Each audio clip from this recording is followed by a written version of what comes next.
Hola, hola, hola, ¿cómo están todos? Muy, pero muy bienvenidos. Esto es El Doctor en Casa. Hoy vamos a hablar del tratamiento del síndrome del ovario poliquístico. Para esto tengo a dos invitados súper especiales que los voy a presentar en instantes nada más.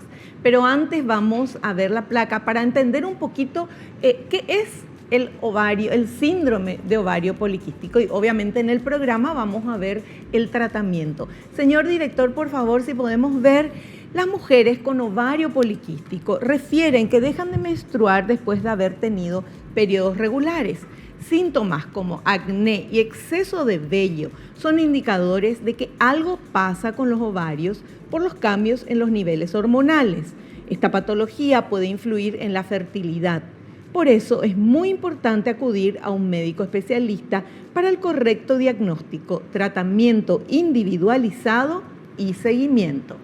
Y seguramente a lo mejor conoces a alguien que esté en tratamiento de este síndrome, o a lo mejor sos vos que ahora descubrís que tenés ovario poliquístico, y entonces uno comienza a obviamente preocuparse cuando hay algo que no es lo habitual como debería estar. Pero la tranquilidad que te queremos dar es que hay solución, hay tratamiento, se lo puede hacer acá en Paraguay, y esto nos van a explicar nuestros invitados. Voy a presentarlos, por favor, señor director. Comienzo con ella. Es ginecóloga y obstetra, especialista en ginecología, endocrinología reproductiva, ginecología infanto-juvenil, es instructora de emergencia y soporte vital avanzado en obstetricia y especialista en cuidado crítico obstétrico. Él es el licenciado en nutrición, maestría en salud pública, tiene posgrado en nutrigenómica, Instituto Nutrigenómica de Madrid, España, genética, Universidad de Navarra, España, nutrición oncológica en la Sociedad Argentina de Nutrición Clínica Argentina. Ellos son la doctora Fanny Corrales Ríos y el licenciado Antonio Daney. Bienvenidos al programa, un gusto tenerlos. Muchas gracias por la invitación, sobre todo que esto engloba la endocrinología ginecológica, esta patología que ahora nos trae, esta condición más que patología, sí. Y de eso vamos a hablar. Es una repercusión que afecta a la parte hormonal de las mujeres y a su sentido de fertilidad, de salud vital, como es la menstruación, y todo eso es lo que vamos a estar viendo ahora. Fantástico, sí. Bienvenida, Fanny. Gracias, Vivi. Licenciado, un gusto tenerte. Un placer estar por acá con ustedes, por supuesto. Muchas gracias por la invitación y, como decía recién la doctora, feliz de formar parte de esta mesa interdisciplinaria. ¿Sí? Bueno, licenciado, contanos por favor, vos sos nutricionista, tenés maestría en salud pública, posgrado en nutrigenómica, genética y nutrición oncológica. El tema que hoy vamos a tratar, ¿cómo desde tu lugar, cómo vos trabajás? Trabajamos, como bien lo decía, de manera interdisciplinaria con los médicos del área, por supuesto, y lo que buscamos es justamente adaptar la alimentación a las condiciones de cada paciente, desde el punto de vista de la sintomatología, por supuesto, y todo lo relacionado a la parte clínica. Y por sobre todas las cosas, porque mayormente suelen ver casos de sobrepeso y obesidad, exceso de grasa corporal en las pacientes también. Ah, ya, o sea, da eso. Sí. Y esto de que el licenciado trabaje la parte de genética es súper importante porque es una condición. Nosotros generalmente no llamamos patología, sino una condición, porque tiene que ver lo genético. Uno ya nace con esa predisposición a desarrollar síndrome ovario poliquístico, y mucho la epigenética, y la epigenética es el factor ambiental, ¿verdad? Cómo me alimento, cómo crecí, cómo fue mi primera infancia. Realmente esto se va desarrollando desde el vientre materno, el síndrome ovario poliquístico. Qué importante saber eso, porque décadas atrás no se sabía esto. O sea, era una condición, ya naciste así, te pasó, y bueno, hay que ver cómo se soluciona. Pero no, y se puede prevenir. En el vientre materno se puede prevenir. Sí, con una buena alimentación. Te va a decir seguro el nutricionista, ¿verdad? Dirigiendo esa nutrición a la madre, que no desarrolle diabetes gestacional, que las personas que hacen diabetes gestacional tienen propensión después a que el feto desarrolle, ¿verdad? Hoy se habla de la reprogramación fetal en cuanto a la nutrición, eso es súper importante, la suplementación ¿verdad? Y evitar que el hiperandrogenismo, que es lo que aparece en esto, porque hay un exceso de unas hormonas que se llaman andrógenos, inicie en el vientre materno. Nosotros le podemos exponer con una mala alimentación, con un aumento de peso excesivo durante el embarazo a esa condición a nuestro bebé y va a tener el riesgo. Entonces, me encanta. Sí, como dijiste, la parte de reproducción, realmente cuando nosotros nos cuidamos desde el vientre materno, o sea, le estamos cuidando a ese bebé, sobre todo a una niña, mira que estamos cuidando su futuro reproductivo, ya estás pensando en tu tercera generación, no solo en tu bebé, sino que el día de mañana ella pueda tener un buen futuro reproductivo. ¿Cómo dijiste? Reprogramación fetal. Sí. ¿Eso qué es? Eso es, realmente se basa en el sistema de cuidar la alimentación, ¿verdad? Esa es la epigenética, el factor ambiental, y suplir con algunos suplementos las necesidades que pueda tener una mamá según su estado también nutricional, ¿verdad? No subir mucho de peso, cuidar qué es lo que le estoy dando durante el embarazo, para suplir ciertos factores que puedan influir epigenéticamente en la genética que ella trae. ¿Y cuál es la genética que ella trae? Sus antecedentes. Padres con diabetes, ¿verdad? Que haya sido obesa siempre, que haya tenido esos trastornos de la menstruación la misma mamá. Eso van a condicionar como factores de riesgo a un bebé cuando nace y cuando después hacemos el diagnóstico, que en la adolescencia sobre todo, Vivi, eso importa muchísimo, porque muchas veces los síntomas de un síndrome ovario poliquístico pueden ser síntomas fisiológicos durante la adolescencia y uno hace un sobrediagnóstico o un mal diagnóstico. Entonces hay que tener mucho cuidado con el diagnóstico de esta condición, porque le llamo condición, porque en realidad no se cura, pero yo puedo mantener bien y saludable, ¿verdad? Con la dieta, con el ejercicio, con mi estilo de vida, que la verdad que el peso en este caso ya es un resultado de un estilo de vida, no una situación así de patología. El resultado de un estilo de vida no saludable es el peso, aumento de peso. Claro, entonces yo le digo siempre a los pacientes, mira que acá nosotros, si no cambiamos el estilo de vida, esto no va a resolverse, ¿verdad? No existe el estilo de vida acondicionado en una tableta o un comprimido. Claro. Eso no existe, ¿verdad? Entonces son personas que tienen que tener un cierto estilo de vida y apuntar a eso para mejorar ese estado en general, no solo la parte reproductiva, sino que el síndrome ovario poliquístico puede afectar a futuro a desarrollar muy pronto diabetes tipo 2, enfermedades cardiovasculares, o sea, un estilo de vida poco saludable en el futuro de esa mujer. Bueno, ahí está entonces la respuesta de la importancia de la nutrición. Totalmente. Porque hablando de la reprogramación fetal, yo pensé, Dios mío, ¿cómo se reprograma? Ahí el bebé le meten algo que hace. No, es con lo que come la mamá. Es con el estilo de vida, es cuántas horas de sueño tiene, todo.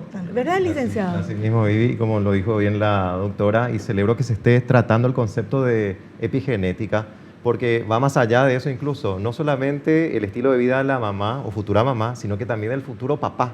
Cierto. Ojo, ahí está la responsabilidad también. No es que el señor o el joven puede hacer de su vida lo que quiera. Tiene que pensar también en su descendencia y llevar un estilo de vida. Por eso es importante la planificación, ¿sí? Antes del embarazo, ver justamente cuáles son esos nutrientes críticos para la suplementación en la embarazada, o futura mamá, mejor dicho. En el caso del varón también, ¿no? Que eso es importantísimo, doctor, de contar y de decir, porque siempre se pone todas las fichas en la mamá, en la mujer, porque bueno, es la que va a gestar, la que va a tener el bebé los 9 meses, pero el papá le da la famosa semillita y esa semillita tiene que tener todo, tiene que estar súper bien, porque si viene medio chueca, ¿qué querés? ¿Que salga algo súper bien? No. Totalmente. Y lo de la epigenética es inherente a lo de la actualidad, ¿sí? Estamos hablando de que el estilo de vida poco saludable también se transmite de generación en generación y esto puede ir hasta la 5ª generación incluso. Dios mío. ¿Verdad? Entonces, Por eso es que hay tantas patologías o enfermedades que se presentan ya a temprana edad, como lo decía la doctora, durante la adolescencia de repente, cosa que antes no se veía porque el estilo de vida también era diferente. Claro. Bueno, acá 2 puntos tan importantes en este inicio nada más del programa. Para mí por lo menos, espero que para ustedes también. La planificación, ¿cómo es? La reprogramación fetal. Sí. Depende de la alimentación, nutrición y del estilo de vida, la epigenética de la mamá. Y que todo esto funcione bien y que ese bebé, ese feto, ese bebé tenga una buena salud, un buen desarrollo, depende mucho del papá. Entonces, no es solamente la mamá, es el papá, en qué momento de su vida concibieron ese bebé, cómo está ese papá, tiene una vida saludable, está muy estresado, es alcohólico, toma mucho alcohol, come mucha grasa. Muchas veces uno, generalmente, pero uno piensa, no, el hombre un ratito nomás, ya está ahí, la parte linda y del disfrute, y después es la mujer. Bueno, acá estamos aprendiendo que los dos son súper, ultra responsables de ese resultado que va a ser el hijo. Bueno, me encanta. Tenemos que hacer, me encanta todo lo que vamos a aprender hoy. Hacemos un corte y volvemos ya.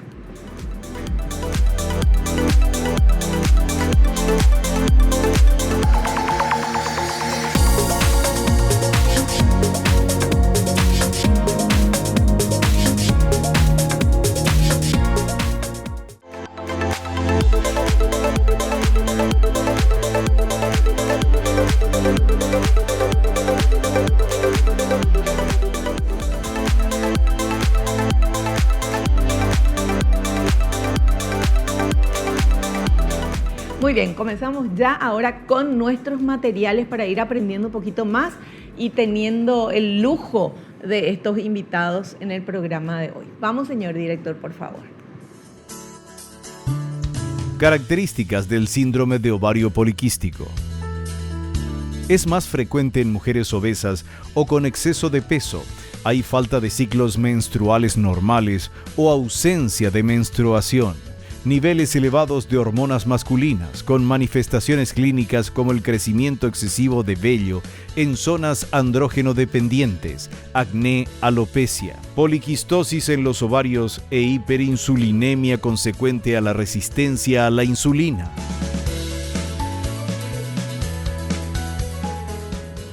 Bueno, para empezar quiero definir que el diagnóstico de un síndrome ovario poliquístico, y se llama síndrome porque no tenemos una única característica. Vos podés tener y ser delgada, yo puedo tener y ser obesa, ¿verdad? O sea, hay fenotipos del síndrome ovario poliquístico.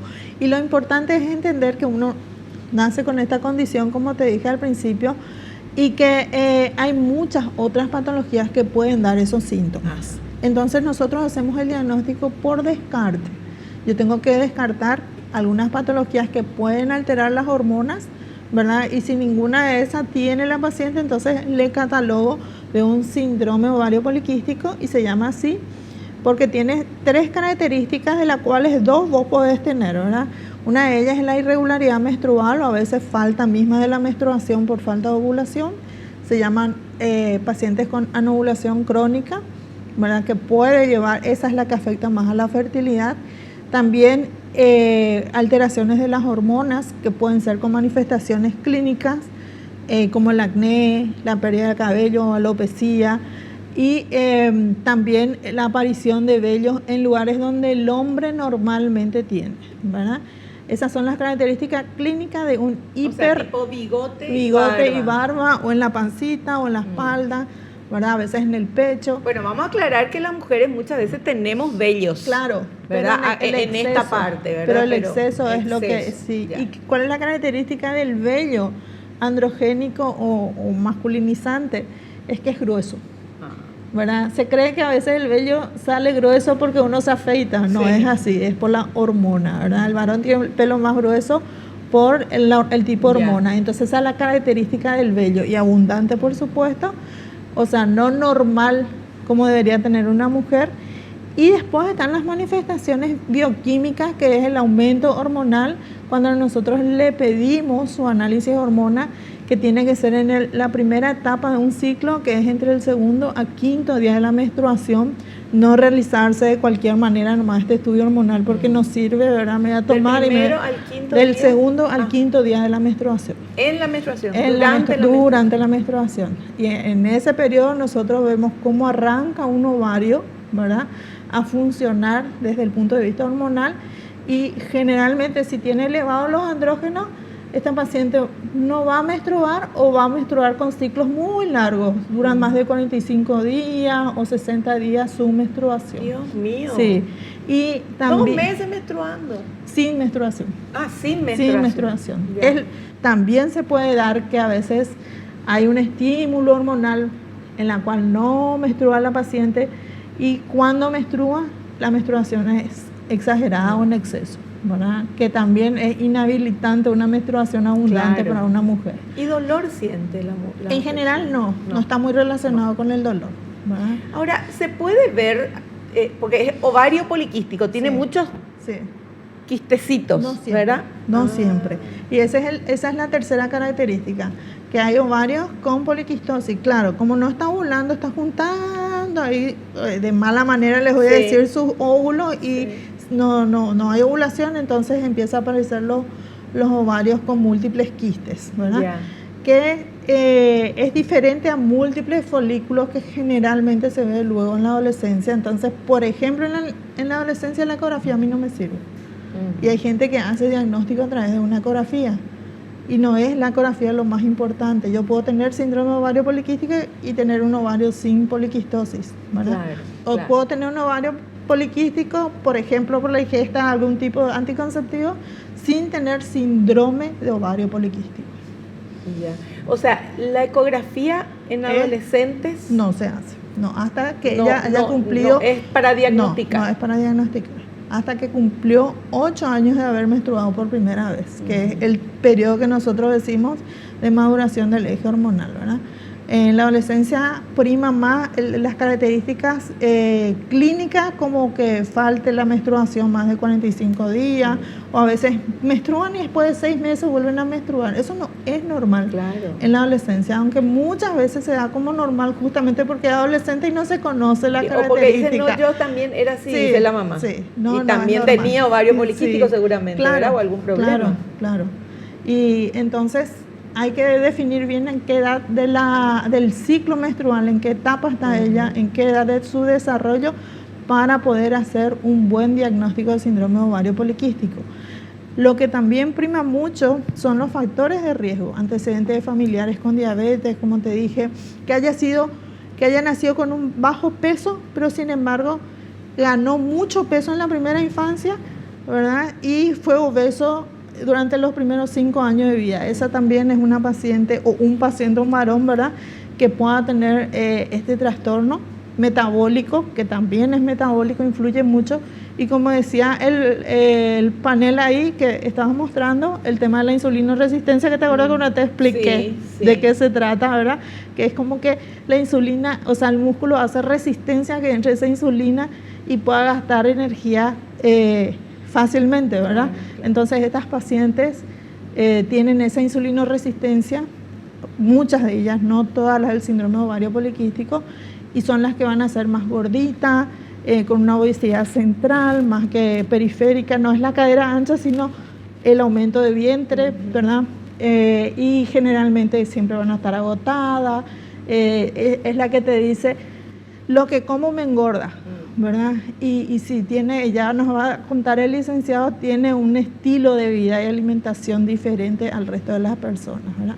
Que yo creo que debería ser la alimentación que todos tengamos con o sin síndrome de ovario poliquístico. Totalmente, ¿verdad? para poder prevenir muchísimas enfermedades, de hecho, ¿verdad? Controlar en primer lugar lo de la resistencia a la insulina, con la selección de los alimentos, tratar de seleccionar alimentos que aporten más fibra, más contenido de fibra, evitar todo lo que sea muy refinado. Estamos hablando de arroz blanco, pan blanco, ¿verdad? Pastas blancas, tratar de que haya fibra, que sean integrales. Eso es importante, por supuesto, para tratar de regular esa situación de la resistencia a la insulina. Trabajamos sobre lo que sería el índice glucémico en los alimentos, evitando una serie de alimentos muy ricos en azúcares simples, ¿verdad?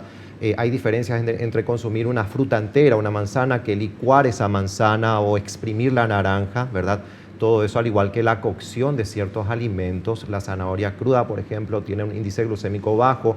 Si llevamos a cocción, se triplica y eso perjudica también en el marco del tratamiento, por ejemplo, ¿verdad? Y por otro lado, como decía el resumen, el sobrepeso, la obesidad, el exceso de grasa, trabajamos en ese sentido también para que el plan de alimentación pueda ayudar a ese descenso de la grasa corporal. Como decía la doctora, se asocia a lo que sería la grasa que prácticamente se genera a nivel abdominal y por otro lado, para que la alimentación genere también esa saciedad. Muchas veces hay gustos por los dulces, ¿verdad? Sí. En estas pacientes, y es algo que se debe también, por supuesto, tratar.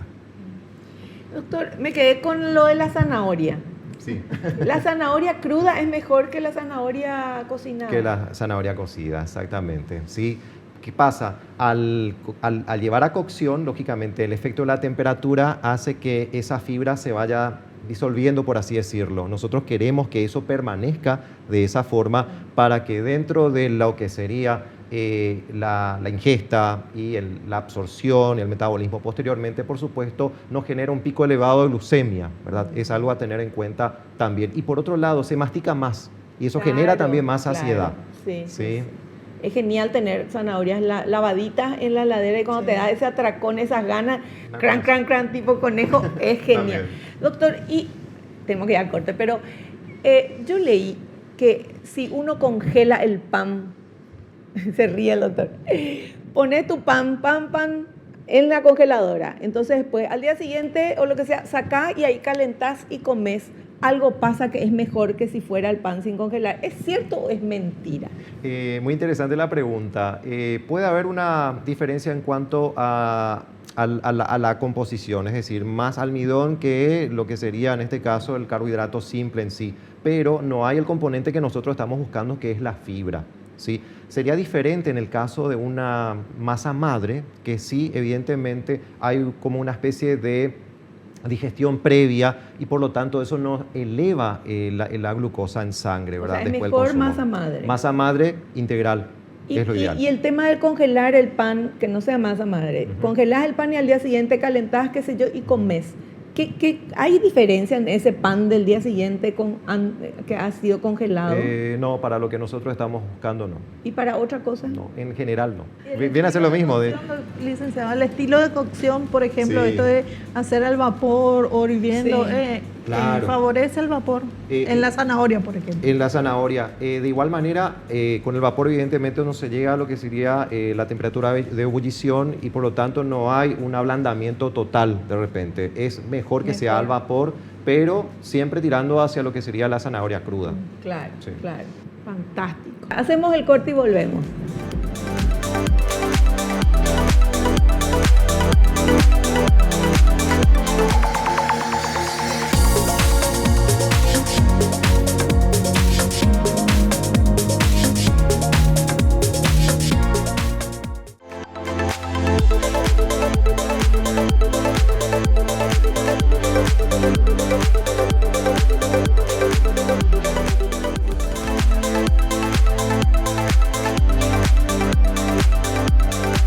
Seguimos hablando con la doctora Fanny Corrales Ríos, con el licenciado Antonio Daney sobre este tema, tratamiento del síndrome del ovario poliquístico. Y tenemos ahora este otro material, señor director, por favor. Los criterios para el diagnóstico: hiperandrogenismo clínico o laboratorial, ciclos anovulatorios irregulares, la imagen ecográfica de los ovarios con microquistes. Las mujeres que menstruan cada 6 meses podrían tenerlo, pero deben ser sometidas a una historia clínica detallada, análisis hormonales y ecografía ginecológica. Se deben excluir patologías de la tiroides, hiperprolactinemia, hiperplasia adrenal, tumores productores de andrógenos y síndrome de Cushing.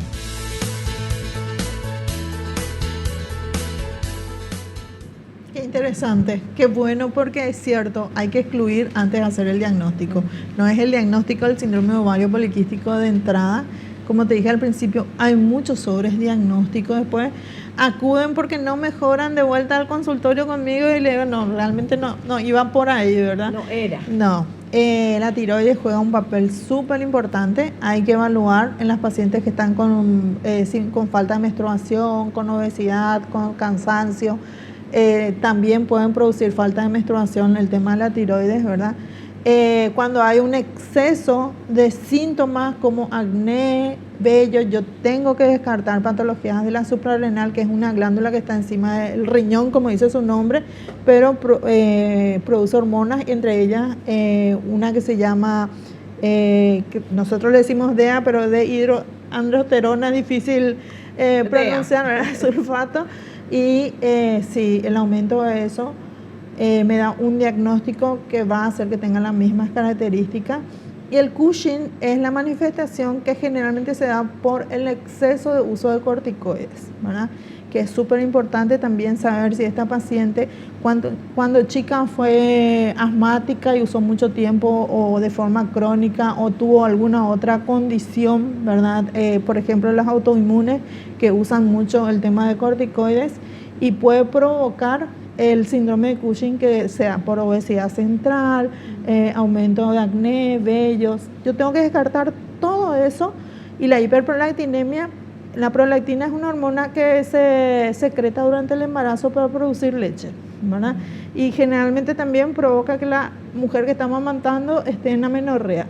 Pero si hay condiciones que hacen que a la paciente no estando embarazada le aumente esta hormona, ella no va a menstruar. Y tengo que descartar también esta patología, ¿verdad? Porque esa sí se produce a nivel central, entonces puede ser una patología neurológica o algún tipo de medicación, sobre todo estas medicaciones que se dan por el síndrome de ansiedad o depresión, puede provocar aumento de la hiperprolactinemia, o sea, hiperprolactinemia o aumento de la prolactina y hacer que la paciente no esté menstruando. Doctora, ¿cuándo una persona va a tu consultorio y te dice, tengo este problema, y ahí vos comenzás a investigar? ¿Cuál es el síntoma que más molesta La a falta una de mujer? menstruación. La falta de La menstruación. falta de menstruación, ¿verdad? Es el signo más significativo, no solo para la mujer, sino para la familia, ¿verdad? Claro. Generalmente pensando que están embarazadas, se hacen su estudio y les sale negativo, ¿verdad? Y se van a consultar por eso, y desde ahí viene el proceso de investigación para saber cuál es el diagnóstico por el cual ella no está menstruando, ¿verdad? Son muchos, no es único el síndrome de ovario poliquístico. Entonces, para hacer ese diagnóstico yo tengo que descartar todas las otras patologías, ¿verdad? Y ahí llego a el tema de la falta, ¿por qué está faltando la menstruación? ¿Cuál es la causa? Incluso hoy se habla de la causa de estrés, ¿verdad? El estrés, el estrés se llama menorrea hipotalámica. Que el estrés hace que no tenga menstruación. No, que el estrés hace que tenga ovario poliquístico. No, la menstruación, la falta de menstruación. Me asusté porque iba a matar todo con el ovario poliquístico por la vida. No. Y el síndrome de ovario poliquístico es una condición la que voy a tener que tratar toda la vida, pero que mejora. O sea, uno no tiene que ir a leer Google y pensar que es catastrófica tu vida, claro, ¿verdad? Con un buen seguimiento. En principio, para mí, el tratamiento, por eso es muy importante que esté acá el licenciado, es dieta y ejercicio, ¿verdad? Empieza por ahí, no empieza por ninguna medicación que yo te pueda hacer para que mejore eso. Podemos ayudar con cierta medicación, claro que sí, ¿verdad? Sobre todo cuando la insulina está muy aumentada, ¿verdad? Eso quiere decir que la resistencia a la insulina es alta. Siempre hay que hacer el índice y la comparación de cómo está la glucosa con respecto a la insulina. En las personas jóvenes, la glucosa no va a estar muy alta todavía, ¿verdad? Porque se va a liberar mucha insulina para que se equilibre el tema de su glucosa. Entonces nosotros hacemos un índice. Si esta insulina está alta, ¿verdad? Para mantener esa glucosa, ese índice se llama OMA. Y cuando el valor es mayor a 2.5, ese paciente es insulino resistente. Entonces ahí voy a enfocar mi tratamiento hacia lo metabólico, claro, ¿verdad? pero a veces no se hace condición y se dan las condiciones en la alteración hormonal, entonces el tratamiento más va a ser dirigido a lo hormonal. Licenciado, en tu experiencia con mujeres con este síndrome de ovario poliquístico, ¿llegan derivadas de la doctora o de otro médico? ¿Ya tienen su diagnóstico? ¿Qué es lo que vos haces con ellas? Lo que vemos es justamente, en primer lugar, el estado nutricional a través de la evaluación, vemos el porcentaje de grasa corporal que esté teniendo, como así también los demás síntomas, si hay alguna comorbilidad también, eso es importante tener en cuenta. Por eso todo plan de alimentación debe ser individual, eso es categórico. Y otro punto a tener en cuenta, además de trabajar en lo que sería el descenso de peso, el mejoramiento en cuanto a lo que sería la regulación de la resistencia a la insulina, también trabajar sobre el aspecto de esa inflamación crónica de baja intensidad que puede estar generándose a partir del exceso de grasa y la condición en sí en general propiciada lógicamente por todo este desorden metabólico, etc. Entonces hay que enfocarse un poco también en la situación de ese intestino y ahí también llevamos la lupa sobre la microbiota intestinal, que es muy beneficioso cuando estamos hablando el manejo de esa microbiota intestinal con la selección de alimentos también. ¿Qué quiere decir eso? Que no falten prebióticos ni tampoco probióticos. Prebióticos en los vegetales, por ejemplo, tanto verduras como frutas en su estado crudo, como así también los probióticos que en algunos casos se pueden suplementar también y de esa manera ayudar también al tratamiento en sí de lo que sería el descenso de peso de forma natural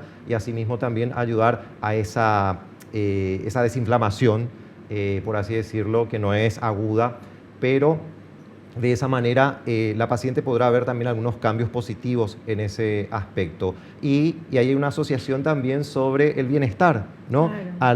La mayor cantidad de serotonina se genera, de hecho, en el intestino y si cuidamos ese ecosistema vamos a estar ayudándole bastante a la paciente. Fantástico. Bueno, ahora tenemos que hacer un corte. A la vuelta vamos a ver, ya nos metemos en el tratamiento, que ya nos estuvieron contando, pero tenemos materiales, tratamiento y el tema de los anticonceptivos, que tienen un papel muy importante, según me dijeron. Vamos a ver.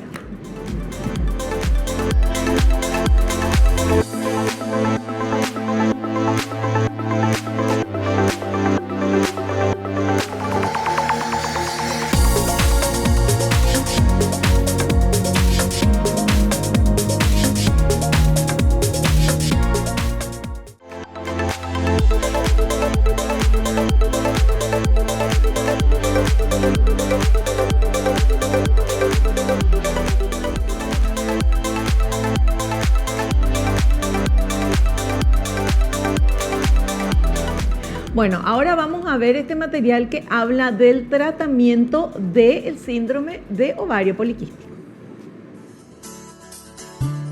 El tratamiento del síndrome de ovario poliquístico. La elección del tratamiento depende de la intensidad de los síntomas, la edad de la mujer y sus deseos de quedar embarazada. Es muy importante mejorar el estilo de vida e incluir una dieta para el descenso de peso en caso de que lo haya. Perder por lo menos 5% del peso ayuda a que ocurra la ovulación en la mayoría de los ciclos y mejora la fertilidad. La metformina ayuda a mejorar la resistencia a la insulina, con mejoría del ritmo menstrual y aumento de la frecuencia de la ovulación.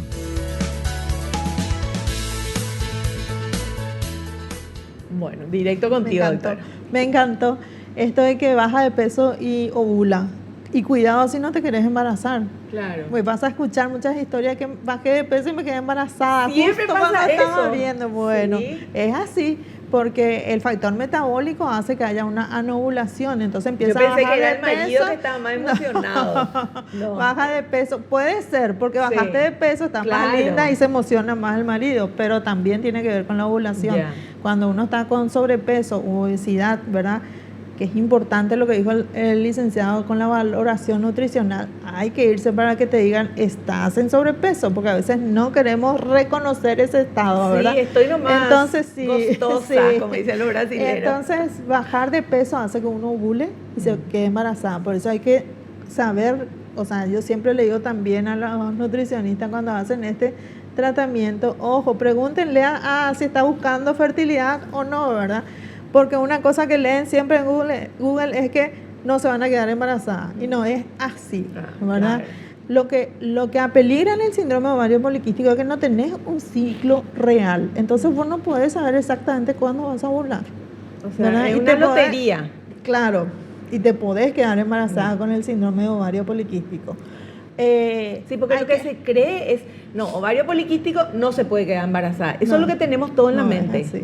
A veces cuesta más, por Sí, supuesto, ¿verdad? sí. Cuando hay insulinoresistencia, pero en el síndrome de ovario poliquístico es donde hay mejor tratamiento de fertilidad y las mujeres sí se quedan embarazadas antes de llegar a un tratamiento muy costoso incluso, ¿verdad? Pero de uno Pero nomás es- o se quedan embarazadas así de dos, Eso ya mellizo, depende trillizo. también mucho de la genética. Ah, pero no tiene nada que No, ver no, que no, de no. repente pum pum pum salen No, todos los... tampoco. No. Y por eso es que hay que acompañar con un tratamiento, ¿cierto? La insulinoresistencia, la metformina es una de las medicaciones que utilizamos para eso.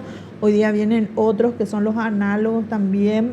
Y también estamos, si queremos corregir el tema de la falta de menstruación o la irregularidad menstrual, ahí y también los síntomas del acné y el vello, que es más difícil, se usan los anticonceptivos, ¿verdad? Los anticonceptivos en general, la gran mayoría son antiandrógenos, o sea, nos ayuda a disminuir, no todos, por eso mucho ojo, o sea, tienen que consultar para ver, cualquiera. no, porque de acuerdo al síntoma que tiene yo le voy a dar. Por ahí lo que quiero tratar es el vello.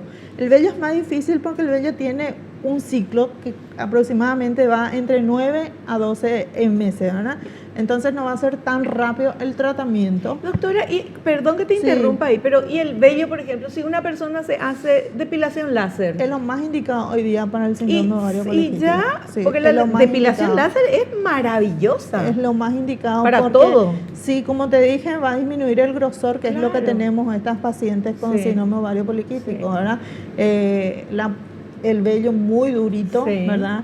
Y cuando quiero corregir el tema de que sea regular en su menstruación, también está el tema del anticonceptivo. O sea, el anticonceptivo acá es un factor hormonal, no hay que mirarlo solo como anticonceptivo, Claro. ¿verdad? A veces es necesario usar para bajar ese exceso andrógeno, para que yo le regule su menstruación, es necesario, aunque no esté con una pareja, no tenga relaciones, voy a Claro. tener que usar ese método, ¿verdad? Porque a veces también las mujeres tienen miedo a las hormonas y no, acá lo más conveniente es evitar que tu andrógeno esté muy alto, Claro. que a la larga te va a provocar muchas inconveniencias, ¿verdad? Incluso cáncer, como vamos a ver más adelante.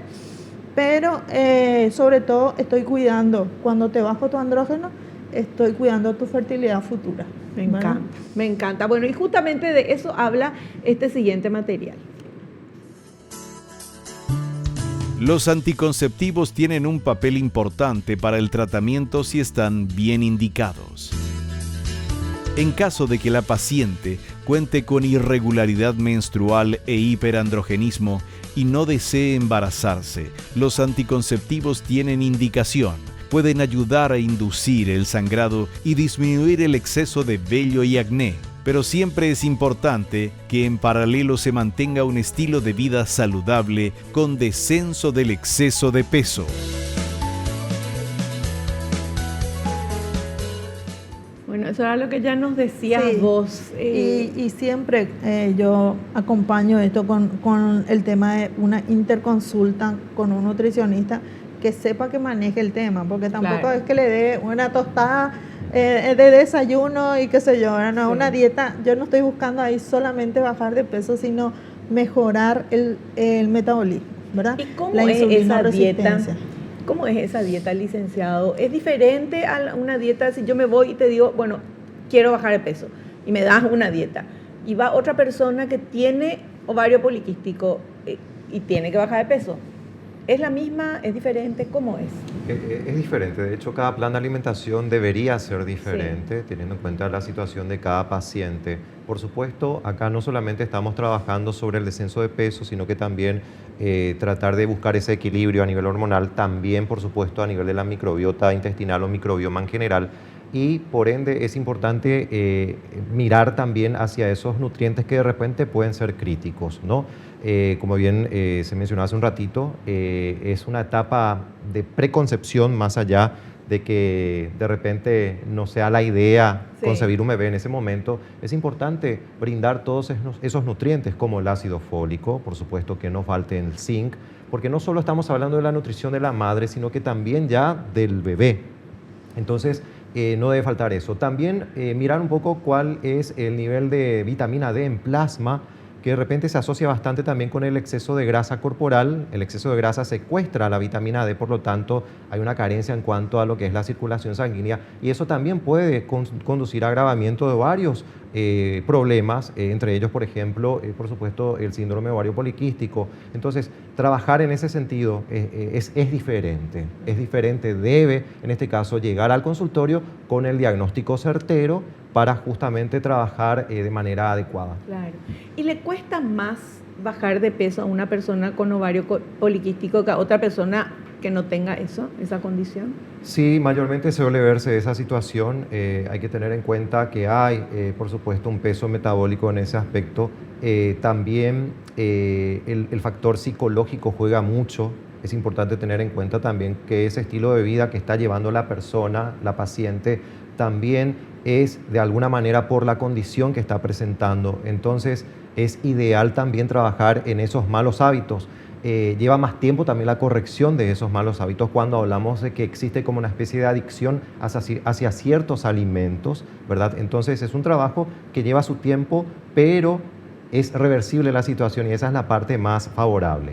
Claro, genial, me encanta. ¿Puedo agregar algo, sí, Vivi? Por favor, que me pareció necesario recalcar.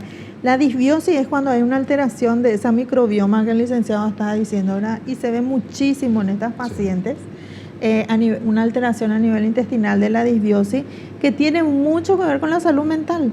O sea, la mujer con síndrome ovario poliquístico también es más tendiente a hacer ansiedad, depresión, a hacer depresión postparto. Por eso hay que cuidar, porque hoy se habla luego del cerebro intestino, ¿verdad? Como el intestino como segundo cerebro. Sí. Y si nosotros cuidamos esa alimentación y que la microbioma se vuelva a regenerar, ¿verdad? Estamos cuidando incluso la salud mental. O sea, es tan integral este tema que tenemos que cuidarle a la mujer en su todo. Claro. Qué fantástico todo lo que estamos... Y también para el apego al tratamiento. Cuando mejoras su salud mental, hay más apego al tratamiento, al cambio de hábito. Bueno, vamos al corte. A la vuelta tenemos otro material.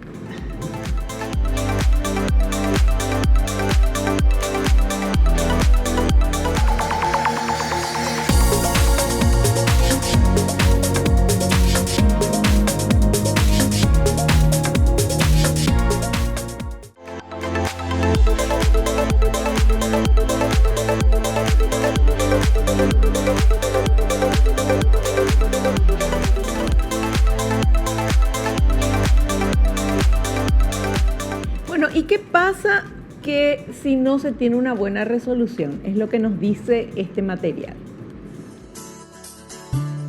¿Qué ocurre en caso de no tener una buena resolución? Puede presentarse mayor riesgo de adquirir enfermedades cardiovasculares, coronariopatías y diabetes mellitus tipo 2, cáncer de mama y de endometrio. Es muy importante mencionar que el síndrome de ovario poliquístico está muy ligado a la infertilidad por el trastorno en la ovulación.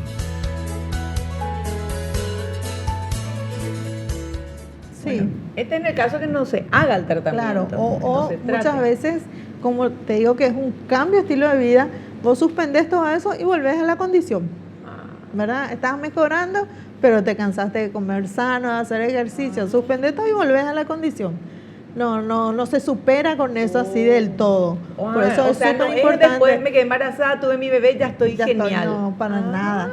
Sí, el cuidado durante el embarazo, en el posparto, es así, ¿verdad? Sobre todo en el posparto donde queremos aumentar de peso a veces, ¿verdad? Claro. No aumenté durante el embarazo y aumento todo durante el posparto.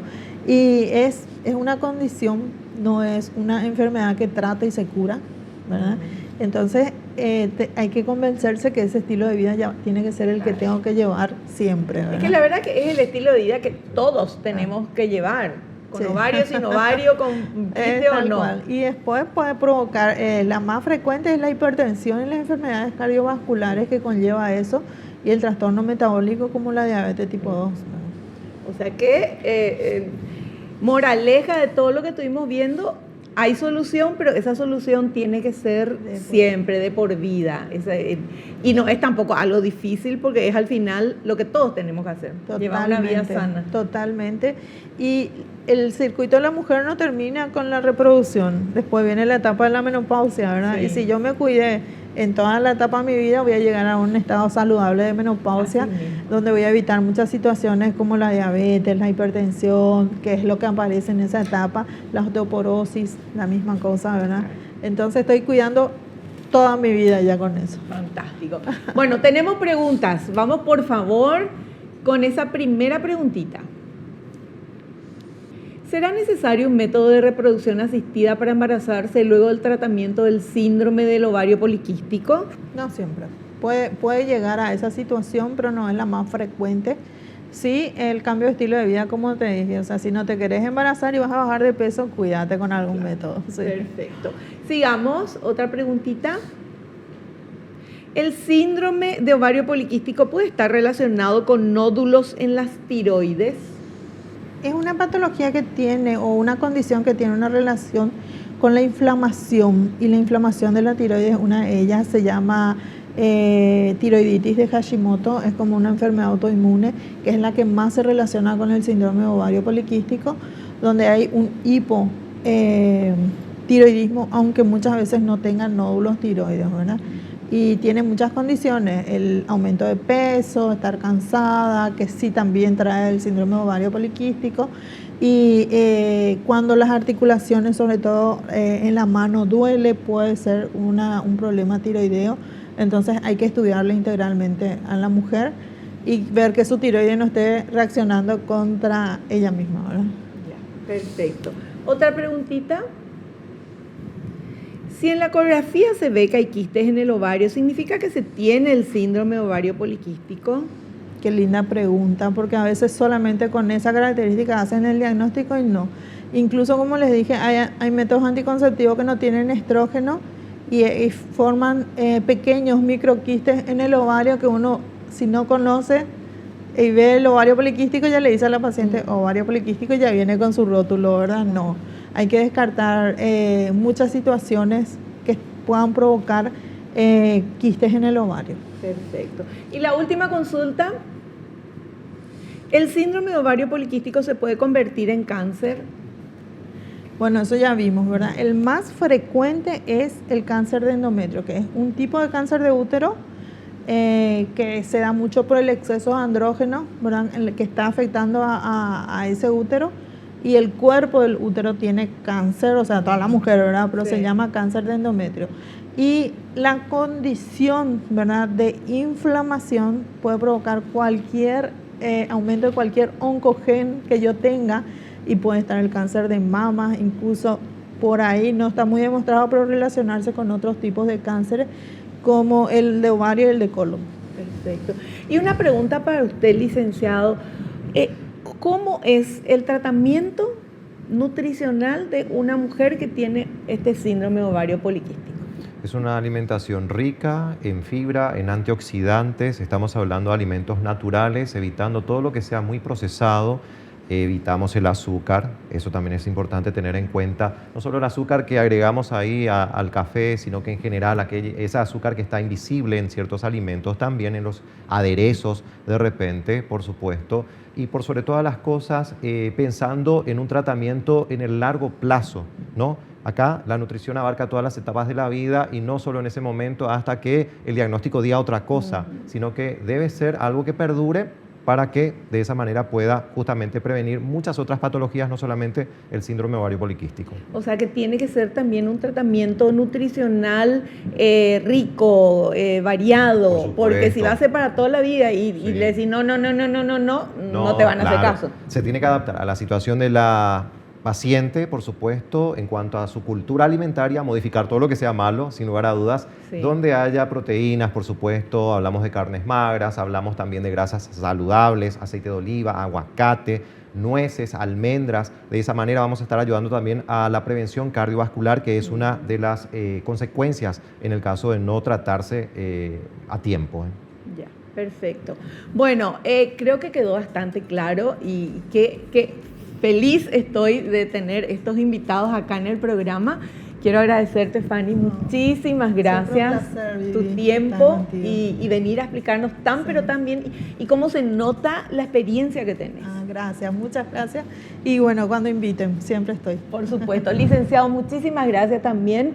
Venís y nos contás cosas lindas, decís, no tenés que comer esto, no tenés que comer lo otro, pero está la solución y la vida es bella y te sonríe. Así hay que mirar a la vida siempre. Siempre hay una solución y, lógicamente, hay que cuidarse siempre. Sí, sí, señor. Así es. Muchas gracias a los dos y los esperamos en un próximo programa. Y nosotros nos despedimos hasta el próximo programa, si Dios así lo permite. No te olvides lo que te digo siempre, porque es cierto, naciste para ser feliz. No te conformes con menos. Chao, chao.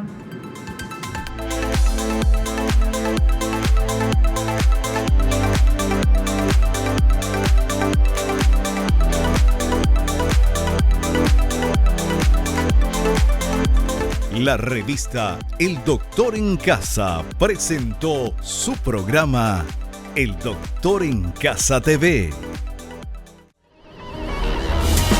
Fue una realización de Alicante.